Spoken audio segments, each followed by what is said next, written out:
那么各个发射平台就能够在指挥中心远程指挥下同步开始打击行动。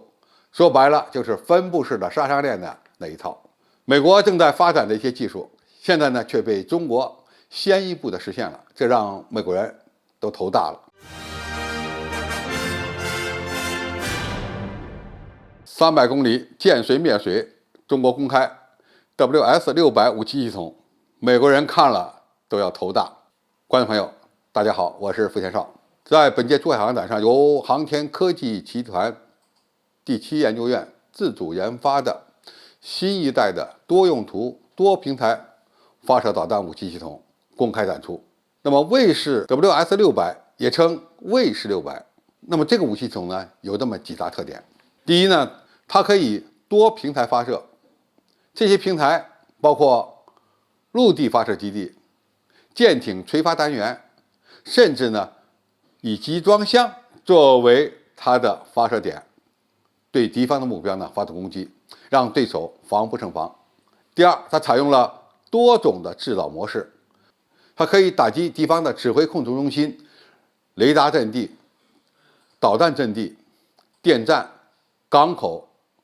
和停在机场上的飞机、停在港口内的水面舰艇等等。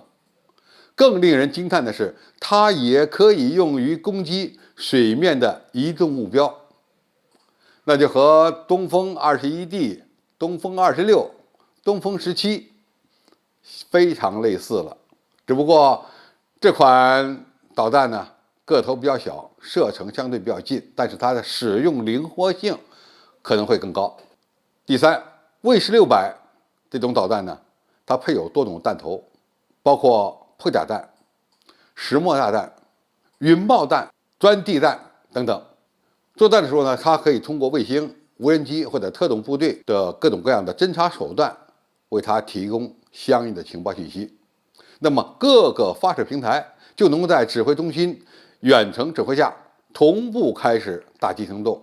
说白了，就是分布式的杀伤链的那一套。美国正在发展的一些技术，现在呢却被中国先一步的实现了，这让美国人都头大了。其实啊，前面提到的用集装箱发射卫士600这样的方案，美国人很早就为中国想到了。我记得10几年前，美国曾经搞过一个纸上推演，推演的内容呢是模拟在南海美国的舰队和中国舰队发生了武装冲突。那么最终打下来的结果是这样的，他们认为呢，在军事上美国胜了，但在政治上美国人败了，可以说是双方都没有得到好处。在这场模拟的海战中，美国人甚至给中国设想了很多的对敌方案，其中之一是海上人民战争。中国舰队呢派出了大量的民用船只在这附近活动，这些民用船只可以拉着很多模仿潜艇的潜望镜或者是通讯装置的这些玩意儿，让美国海军呢难以分辨真假。同时他们甚至还提到，中国海军有可能会在一些民用的商船的船侧挂载具有垂发能力的导弹发射箱，从而由各艘具有一定指挥控制能力的军舰对他们的发射攻击进行相应的指挥引导。由于中国海军在军用的舰艇上以及民船上配置了大量的反舰导弹，因此让美国海军难以招架。那么他们现在在兵棋推演上为中国海军所设想的这些方案，其实呢已经逐步的被我们实现了。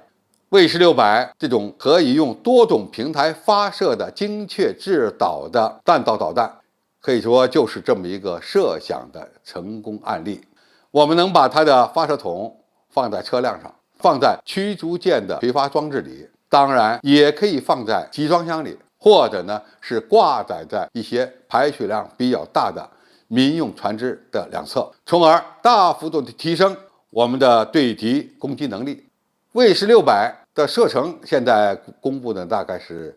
290公里，也就是不超过300公里，这是出口型。自用型呢，它的射程恐怕会会远远超过这个限制。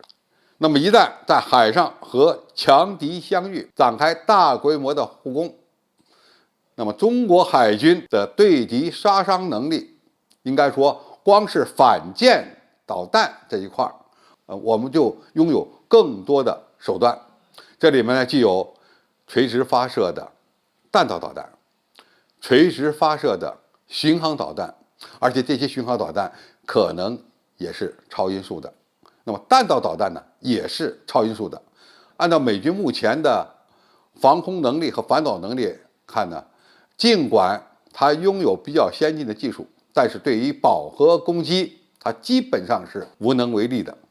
因此，还是奉劝美国军方的某些人头脑清醒一点，在中国的家门口和中国海军发生大规模的常规战争，恐怕他讨不了好，最终吃亏的很可能就是跑到别人家门口挑事儿的某些国家的军舰和海军。好，今天介绍就到这里，谢谢大家收看，我们下期再见。